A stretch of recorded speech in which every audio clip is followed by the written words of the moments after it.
હું ખુશાલી બરછા અને શું છે શું નહીંમાં સ્વાગત છે તમારું. આજે આપણી સાથે ખાસ જોડાયા છે ગુણવંત શાહ સર, જેમને આમ તો કોઈ પરિચયની જરૂર નથી, પણ છતાં કહી દઉં કે તેમણે ગુજરાતી ભાષાને તેમના લેખો અને નિબંધોથી સમૃદ્ધ કરી છે અને તેમના થકી જ ગુજરાતીઓના ઘરે ઘરે ગીતામૃત અને કૃષ્ણનું જીવન સંગીત પહોંચ્યું છે.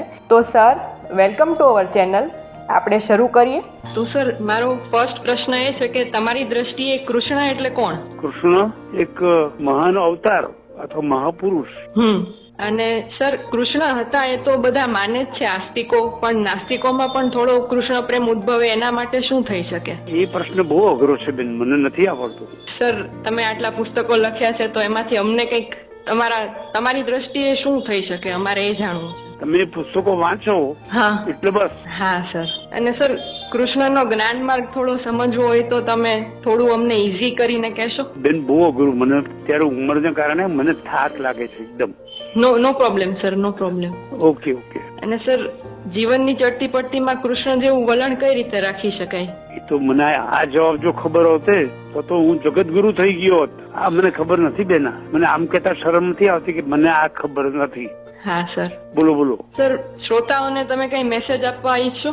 શ્રોતાઓને એટલો જ મેસેજ આપું કે કૃષ્ણને અનુસરવામાં ગુમાવવાનું કશું નથી. કૃષ્ણને અનુસરવામાં ગુમાવવાનું કશું નથી અને મેળવવાનું ઘણું છે. કારણ કે ગીતા વાંચો, મેં કૃષ્ણનું જીવન સંગીત પુસ્તક લખ્યું છે. હા. એ ગીતા જો તમે વાંચો, ગીતા ભાષ્ય, તો તમને બધા જવાબો મળી જાય. હા સર. કૃષ્ણનું જીવન સંગીત એ મારું ભાષ્ય છે. હા સર. અને કૃષ્ણ જીવન પર આધારિત છે. અને એ તમે વાંચો તો વંચાવો તો તમારા ઘણા ખરા પ્રશ્નો નીકળી જાય. સાચી વાત છે સર. ઘરે ઘરે ગીતામૃત પણ પહોંચી ગયું. હા, બરાબર. હા સર. એ ચોપડી મેં અમેરિકામાં લખેલી અને અમેરિકામાં 4 મહિના એકલો હતો, પ્રોફેસર તરીકે ગયો હતો અને સંસાર નહોતો. તો એ ચોપડી લખવાનું મેં શરૂ કર્યું. ધીમે ધીમે ચેપ્ટર પતતા ગયા અને મજા આવી ગઈ. બહુ રસપ્રદ હોય. ઘરમાં પડેલું હતું તો મને જોવાનો વખત નહોતો.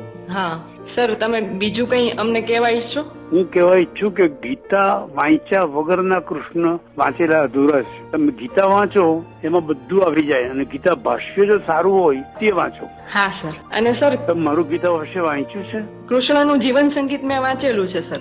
બસ ત્યારે એટલું પૂરતું છે. મારા તરફથી બીજું અંતિ વધારે મળે એમ નથી. Okay sir. અને મને એક પ્રશ્ન એ પણ થાય કે કૃષ્ણની અમી દ્રષ્ટિ હંમેશા આપણા ઉપર રહે, એના માટે આપણે કેવું જીવન જીવવું જોઈએ? કૃષ્ણ જેવું. હા સર. કૃષ્ણ જેવું જીવન જીવવાનું. કોલંબસનું એક વાક્ય છે, કોલંબસનું, કે જો તમે દરિયામાં કિનારો અદ્રશ્ય થાય તે જોવાની હિંમત ન હોય તમારામાં, તમારે કૃષ્ણ વિશે વાંચવું નહીં. આ કોલંબસનું વાક્ય છે. દરિયો કિનારો દેખાતો બંધ થાય ત્યાં સુધી જો તમારી હિંમત ન ટકે તો તમારે કોઈ હિંમત વાળું કામ ન કરવું જોઈએ. સાચી વાત છે સર. ઓકે. આવજો બેન. આવજો સર. Thank you. આજે આપણે બધા કૃષ્ણ ભક્તિમાં લીન થઈ ગયા, બરાબર ને? અને એમને સાંભળવા એ આપણા માટે અવસરથી ઓછું નથી. તો તમારા બધાનો પણ આભાર કે તમે એમને સાંભળ્યા. Thank you. શું છે શું નહીં